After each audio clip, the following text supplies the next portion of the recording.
بخلاف اس کے جو لوگ ایمان لائے ہیں اور جنہوں نے خدا کی راہ میں اپنا گھر بار چھوڑا اور جہاد کیا ہے، وہ رحمت الہی کے جائز امیدوار ہیں، اور اللہ ان کی لغزشوں کو معاف کرنے والا اور اپنی رحمت سے انہیں نوازنے والا ہے۔ اور جہاد کیا ہے، جہاد کے معنی ہے کسی مقصد کو حاصل کرنے کے لیے اپنی انتہائی کوشش صرف کر دینا۔ یہ محض جنگ کا ہم معنی نہیں ہے۔ جنگ کے لیے تو قتال کا لفظ استعمال ہوتا ہے، جہاد اس سے وسیع تر مفہوم رکھتا ہے، اور اس میں ہر قسم کی جد و جہد شامل ہے۔ مجاہد وہ شخص ہے جو ہر وقت اپنے مقصد کی دھن میں لگا ہو، دماغ سے اسی کے لیے تدبیریں سوچے، زبان و قلب سے اسی کی تبلیغ کرے، ہاتھ پاؤں سے اسی کے لیے دوڑ دھوپ اور محنت کرے، اپنے تمام امکانی وسائل اس کو فروغ دینے میں صرف کر دے، اور ہر اس مزاحمت کا پوری قوت کے ساتھ مقابلہ کرے جو اس راہ میں پیش آئے، حتیٰ کہ جب جان کی بازی لگانے کی ضرورت ہو تو اس میں بھی دریغ نہ کرے۔ اس کا نام ہے جہاد۔ اور جہاد فی سبیل اللہ یہ ہے کہ یہ سب کچھ صرف اللہ کی رضا کے لیے اور اس غرض کے لیے کیا جائے کہ اللہ کا دین اس کی زمین پر قائم ہو اور اللہ کا کلمہ سارے کلموں پر غالب ہو جائے۔ اس کے سوا اور کوئی غرض مجاہد کے پیش نظر نہ ہو۔ پوچھتے ہیں شراب اور جوئے کا کیا حکم ہے؟ کہو ان دونوں چیزوں میں بڑی خرابی ہے، اگرچہ ان میں لوگوں کے لیے کچھ منافع بھی ہیں، مگر ان کا گناہ ان کے فائدے سے بہت زیادہ ہے۔ پوچھتے ہیں ہم راہ خدا میں کیا خرچ کریں؟ کہو جو کچھ تمہاری ضرورت سے زیادہ ہو۔ اس طرح اللہ تمہارے لیے صاف صاف احکام بیان کرتا ہے، شاید کہ تم دنیا اور آخرت دونوں کی فکر کرو۔ پوچھتے ہیں یتیموں کے ساتھ کیا معاملہ کیا جائے؟ کہو جس طرز عمل سے ان کے لیے بھلائی ہو وہی اختیار کرنا بہتر ہے۔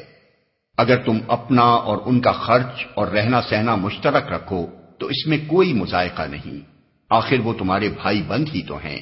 برائی کرنے والے اور بھلائی کرنے والے دونوں کا حال اللہ پر روشن ہے۔ اللہ چاہتا تو اس معاملے میں تم پر سختی کرتا، مگر وہ صاحب اختیار ہونے کے ساتھ صاحب حکمت بھی ہے، مگر ان کا گناہ ان کے فائدے سے بہت زیادہ ہے۔ یہ شراب اور جوئے کے متعلق پہلا حکم ہے، جس میں صرف اظہار ناپسندیدگی کر کے چھوڑ دیا گیا ہے تاکہ ذہن ان کی حرمت قبول کرنے کے لیے تیار ہو جائیں۔ بعد میں شراب پی کر نماز پڑھنے کی ممانعت آئی، پھر شراب اور جوئے اور اس نوعیت کی تمام چیزوں کو قطعی حرام کر دیا گیا۔ ملاحظہ ہو سورہ نساء آیت 43، سورہ مائدہ آیت 90۔ وہی اختیار کرنا بہتر ہے۔ اس آیت کے نزول سے پہلے قرآن میں یتیموں کے حقوق کی حفاظت کے متعلق بار بار سخت احکام آ چکے تھے، اور یہاں تک فرما دیا گیا تھا کہ یتیم کے مال کے پاس نہ پھٹکو، اور یہ کہ جو لوگ یتیموں کا مال ظلم کے ساتھ کھاتے ہیں وہ اپنے پیٹ آگ سے بھرتے ہیں۔ ان شدید احکام کی بنا پر وہ لوگ جن کی تربیت میں یتیم بچے تھے اس قدر خوفزدہ ہو گئے تھے کہ انہوں نے ان کا کھانا پینا تک اپنے سے الگ کر دیا تھا، اور اس احتیاط پر بھی انہیں ڈر تھا کہ کہیں یتیموں کے مال کا کوئی حصہ ان کے مال میں نہ مل جائے۔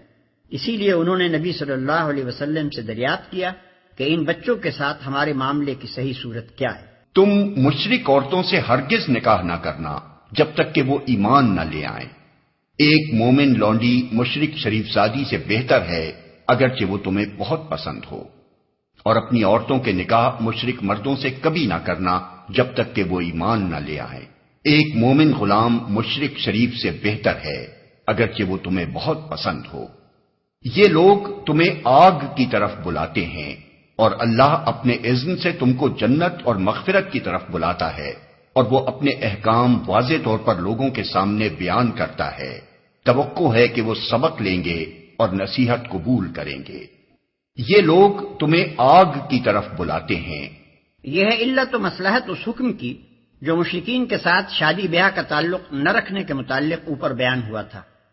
عورت اور مرد کے درمیان نکاح کا تعلق محض ایک شہوانی تعلق نہیں ہے، بلکہ وہ ایک گہرا تمدنی، اخلاقی اور قلبی تعلق ہے۔ مومن اور مشرک کے درمیان اگر یہ قلبی تعلق ہو تو جہاں اس امر کا امکان ہے کہ مومن شوہر یا بیوی کے اثر سے مشرک شوہر یا بیوی پر اور اس کے خاندان اور آئندہ نسل پر اسلام کے عقائد اور طرز زندگی کا نقش ثبت ہوگا، وہیں اس امر کا بھی امکان ہے کہ مشرک شوہر یا بیوی کے خیالات اور طور طریقوں سے نہ صرف مومن شوہر یا بیوی بلکہ اس کا خاندان اور دونوں کی نسل تک متاثر ہو جائے گی۔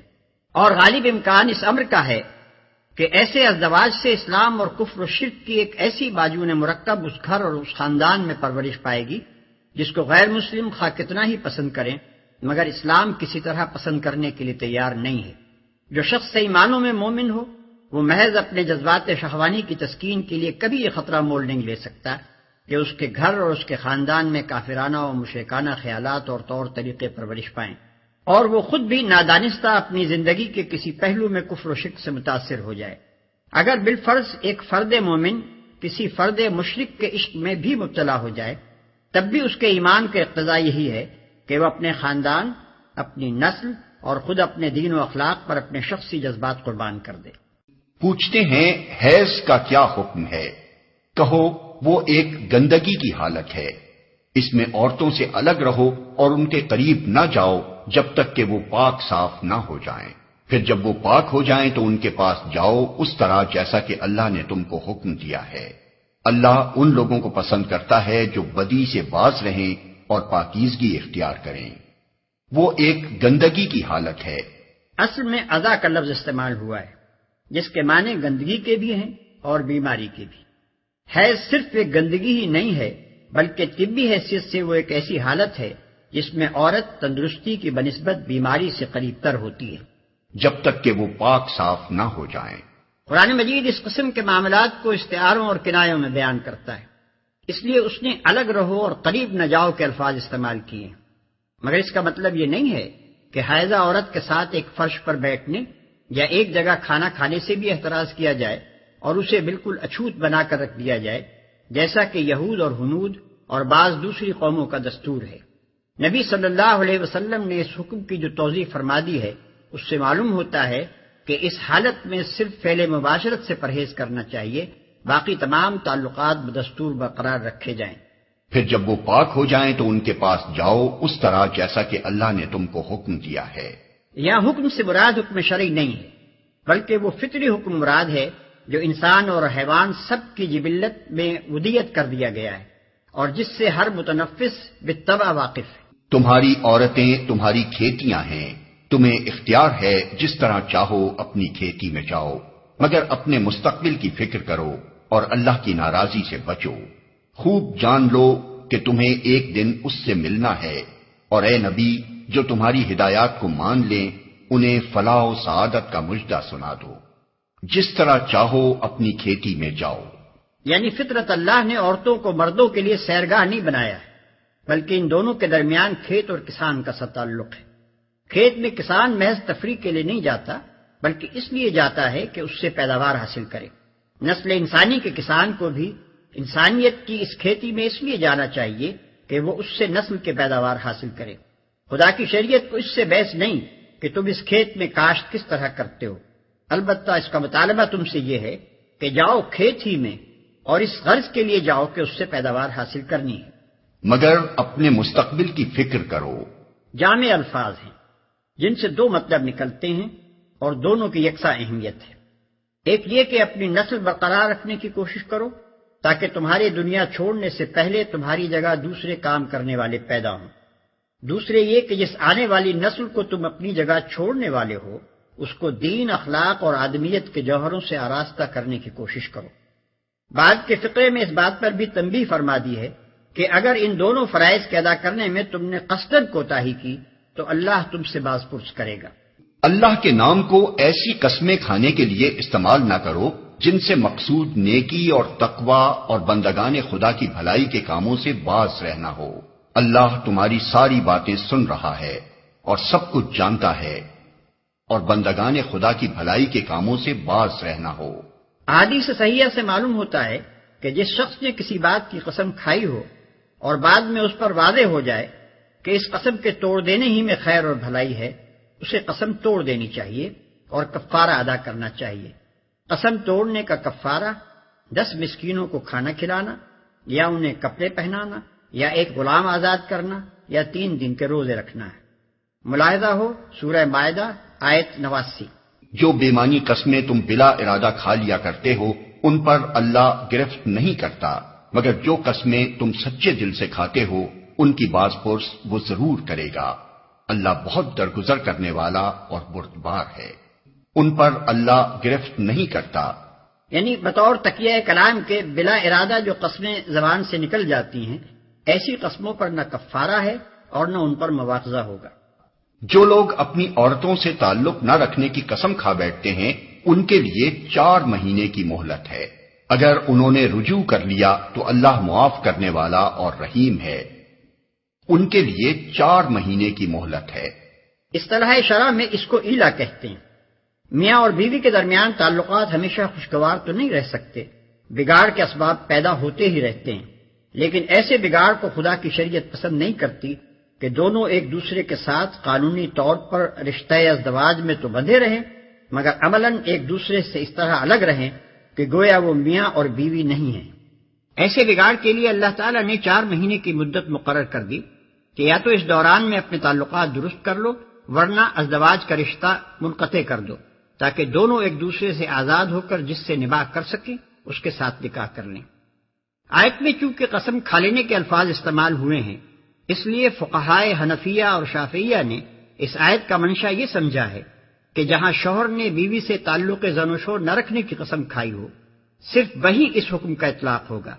باقی رہا قسم کھائے بغیر تعلق منقطع کر لینا، تو یہ خواہ کتنی ہی طویل مدت کے لیے ہو، اس آیت کا حکم اس صورت پر چسپاں نہ ہوگا۔ مگر فقہائے مالکیہ کی رائے یہ ہے کہ خواہ قسم کھائی گئی ہو یا نہ کھائی گئی ہو، دونوں صورتوں میں ترک تعلق کے لیے یہی 4 مہینے کی مدت ہے۔ ایک قول امام احمد کا بھی اسی کی تائید میں ہے۔ بدایت المجتہد جلد 2 صفحہ 88 طبع مصر 1339 ہجری۔ حضرت علی رضی اللہ عنہ اور ابن عباس رضی اللہ عنہ اور حسن بصری رحمۃ اللہ علیہ کی رائے میں یہ حکم صرف اس ترک تعلق کے لیے ہے جو بگاڑ کی وجہ سے ہو۔ رہا کسی مصلحت سے شوہر کا بیوی کے ساتھ جسمانی رابطہ منقطع کر دینا جبکہ تعلقات خوشگوار ہوں تو اس پر یہ حکم منطبق نہیں ہوتا، لیکن دوسرے فقہا کی رائے میں ہر وہ حلف جو شوہر اور بیوی کے درمیان رابطہ جسمانی کو منقطع کر دے ایلا ہے اور اسے 4 مہینے سے زیادہ قائم نہ رہنا چاہیے، خواہ ناراضی سے ہو یا رضامندی سے۔ تو اللہ معاف کرنے والا اور رحیم ہے۔ بعض فقہا نے اس کا مطلب یہ لیا ہے کہ اگر وہ اس مدت کے اندر اپنی قسم توڑ دیں اور پھر سے تعلق زن و شو قائم کر لیں تو ان پر قسم توڑنے کا کفارہ نہیں ہے، اللہ ویسے ہی معاف کر دے گا۔ لیکن اکثر فقہا کی رائے یہ ہے کہ قسم توڑنے کا کفارہ دینا ہوگا۔ غفور الرحیم کہنے کا مطلب یہ نہیں ہے کہ کفارے سے تمہیں معاف کر دیا گیا، بلکہ اس کا مطلب یہ ہے کہ اللہ تمہارے کفارے کو قبول کر لے گا اور ترک تعلق کے دوران میں جو زیادتی دونوں نے ایک دوسرے پر کی ہو اسے معاف کر دیا جائے گا۔ اور اگر انہوں نے طلاق ہی کی ٹھان لی ہو تو جانے رہیں کہ اللہ سب کچھ سنتا اور جانتا ہے۔ اور اگر انہوں نے طلاق ہی کی ٹھان لی ہو، حضرات عثمان ابن مسعود، زید بن ثابت وغیرہ کے نزدیک رجوع کا موقع 4 مہینے کے اندر ہی ہے۔ اس مدت کا گزر جانا خود اس بات کی دلیل ہے کہ شوہر نے طلاق کاظم کر لیا ہے، اس لیے مدت گزرتے ہی طلاق خود بخود واقع ہو جائے گی اور وہ ایک طلاق بائن ہوگی، یعنی دوران عدت میں شوہر کو رجوع کا حق نہ ہوگا۔ البتہ اگر وہ دونوں چاہیں تو دوبارہ نکاح کر سکتے ہیں۔ حضرات عمر، علی، ابن عباس اور ابن عمر رضوان اللہ تعالی علیہ مجمعین سے بھی ایک قول اسی معنی میں منقول ہے اور فقہائے حنفیہ نے اسی رائے کو قبول کیا ہے۔ سعید ابن مسیب، مقبول، زہری وغیرہ حضرات اس رائے سے یہاں تک تو متفق ہیں کہ 4 مہینے کی مدت گزرنے کے بعد خود بخود طلاق واقع ہو جائے گی، مگر ان کے نزدیک وہ ایک طلاق رجعی ہوگی، یعنی دوران عدت میں شوہر کو رجوع کر لینے کا حق ہوگا، اور رجوع نہ کرے تو عدت گزر جانے کے بعد دونوں اگر چاہیں تو نکاح کر سکیں گے۔ بخلاف اس کے حضرت عائشہ، ابو دردہ اور اکثر فقہائے مدینہ کی رائے یہ ہے کہ 4 مہینے کی مدت گزرنے کے بعد معاملہ عدالت میں پیش ہوگا اور حاکم عدالت شوہر کو حکم دے گا کہ یا تو اس عورت سے رجوع کرے یا اسے طلاق دے۔ حضرت عمر، حضرت علی اور ابن عمر رضوان اللہ کا ایک قول اس کی تائید میں بھی ہے، اور امام مالک رحمۃ اللہ علیہ و شافعی رحمۃ اللہ علیہ نے اسی کو قبول کیا ہے۔ اللہ سب کچھ سنتا اور جانتا ہے۔ یعنی اگر تم نے بیوی کو ناروا بات پر چھوڑا ہے تو اللہ سے بے خوف نہ رہو، وہ تمہاری زیادتی سے ناواقف نہیں ہے۔ جن عورتوں کو طلاق دی گئی ہو وہ 3 مرتبہ ایام ماہواری آنے تک اپنے آپ کو روکے رکھیں، اور ان کے لیے یہ جائز نہیں ہے کہ اللہ نے ان کے رحم میں جو کچھ خلق فرمایا ہو اسے چھپائیں۔ انہیں ہرگز ایسا نہ کرنا چاہیے اگر وہ اللہ اور روز آخر پر ایمان رکھتی ہیں۔ ان کے شوہر تعلقات درست کر لینے پر آمادہ ہوں تو وہ اس عدت کے دوران میں انہیں پھر اپنی زوجیت میں واپس لے لینے کے حقدار ہیں۔ عورتوں کے لیے بھی معروف طریقے پر ویسے ہی حقوق ہیں جیسے مردوں کے حقوق ان پر ہیں، البتہ مردوں کو ان پر ایک درجہ حاصل ہے، اور سب پر اللہ غالب اقتدار رکھنے والا اور حکیم و دانا موجود ہے، پھر اپنی زوجیت میں واپس لے لینے کے حقدار ہیں۔ اس آیت کے حکم میں فقہا کے درمیان اختلاف ہے۔ ایک جماعت کے نزدیک جب تک عورت تیسرے حیض سے فارغ ہو کر نہا نہ لے اس وقت تک طلاق بائن نہ ہوگی اور شوہر کو رجوع کا حق باقی رہے گا۔ حضرات ابو بکر، عمر، علی، ابن عباس، ابو موسیٰ اشعری، ابن مسعود رضوان اللہ تعالی علیہم اجمعین اور بڑے بڑے صحابہ کی یہی رائے ہے، اور فقہائے حنفیہ نے اسی کو قبول کیا ہے۔ بخلاف اس کے دوسری جماعت کہتی ہے کہ عورت کو تیسری بار حیض آتے ہی شوہر کا حق رجوع ساقط ہو جاتا ہے۔ یہ رائے حضرت عائشہ رضی اللہ عنہا، ابن عمر رضی اللہ عنہ اور زید ابن ثابت رضی اللہ عنہ کی ہے، اور فقہائے شافعیہ و مالکیہ نے اسی کو اختیار کیا ہے، مگر واضح رہے کہ یہ حکم صرف اس صورت سے متعلق ہے جس میں شوہر نے عورت کو 1 یا 2 طلاقیں دی ہوں۔ 3 طلاقیں دینے کی صورت میں شوہر کو حق رجوع نہیں ہے۔ طلاق 2 بار ہے، پھر یا تو سیدھی طرح عورت کو روک لیا جائے یا بھلے طریقے سے اس کو رخصت کر دیا جائے، اور رخصت کرتے ہوئے ایسا کرنا تمہارے لیے جائز نہیں ہے کہ جو کچھ تم انہیں دے چکے ہو اس میں سے کچھ واپس لے لو۔ البتہ یہ صورت مستثنیٰ ہے کہ زوجین کو اللہ کے حدود پر قائم نہ رہ سکنے کا اندیشہ ہو۔ ایسی صورت میں اگر تمہیں یہ خوف ہو کہ وہ دونوں حدود الہی پر قائم نہ رہیں گے تو ان دونوں کے درمیان یہ معاملہ ہو جانے میں مذائقہ نہیں کہ عورت اپنے شوہر کو کچھ معاوضہ دے کر علیحدگی حاصل کر لے۔ یہ اللہ کے مقرر کردہ حدود ہیں، ان سے تجاوز نہ کرو، اور جو لوگ حدود الہی سے تجاوز کریں وہی ظالم ہیں۔ بھلے طریقے سے اس کو رخصت کر دیا جائے۔ اس مختصر سی آیت میں ایک بہت بڑی معاشرتی خرابی کی جو عرب جاہلیت میں رائج تھی اصلاح کی گئی۔ عرب میں قاعدہ یہ تھا کہ ایک شخص اپنی بیوی کو بے حد و حساب طلاق دینے کا مجاز تھا۔ جس عورت سے اس کا شوہر بگڑ جاتا اس کو وہ بار بار طلاق دے کر رجوع کرتا رہتا تھا، تاکہ نہ تو وہ غریب اس کے ساتھ بس ہی سکے اور نہ اس سے آزاد ہو کر کسی اور سے نکاح ہی کر سکے۔ قرآن مجید کی یہ آیت اسی ظلم کا دروازہ بند کرتی ہے۔ اس آیت کی روح سے ایک مرد ایک رشتہ نکاح میں اپنی بیوی پر حد سے حد 2 ہی مرتبہ طلاق رجعی کا حق استعمال کر سکتا ہے۔ جو شخص اپنی منکوحہ کو 2 مرتبہ طلاق دے کر اس سے رجوع کر چکا ہو، وہ اپنی عمر میں جب کبھی اس کو تیسری بار طلاق دے گا، عورت اس سے مستقل طور پر جدا ہو جائے گی۔ طلاق کا صحیح طریقہ جو قرآن و حدیث سے معلوم ہوتا ہے یہ ہے کہ عورت کو حالت طہر میں 1 مرتبہ طلاق دی جائے۔ اگر جھگڑا ایسے زمانے میں ہوا ہو جبکہ عورت ایام ماہواری میں ہو تو اسی وقت طلاق دے بیٹھنا درست نہیں ہے، بلکہ ایام سے اس کے فارغ ہونے کا انتظار کرنا چاہیے۔ پھر 1 طلاق دینے کے بعد اگر چاہے تو دوسرے طہر میں دوبارہ 1 طلاق اور دے دے، ورنہ بہتر یہی ہے کہ پہلی ہی طلاق پر اکتفا کرے۔ اس صورت میں شوہر کو یہ حق حاصل رہتا ہے کہ عدت گزرنے سے پہلے جب چاہے رجوع کر لے، اور اگر عدت گزر بھی جائے تو دونوں کے لیے موقع باقی رہتا ہے کہ پھر باہمی رضامندی سے دوبارہ نکاح کر لیں۔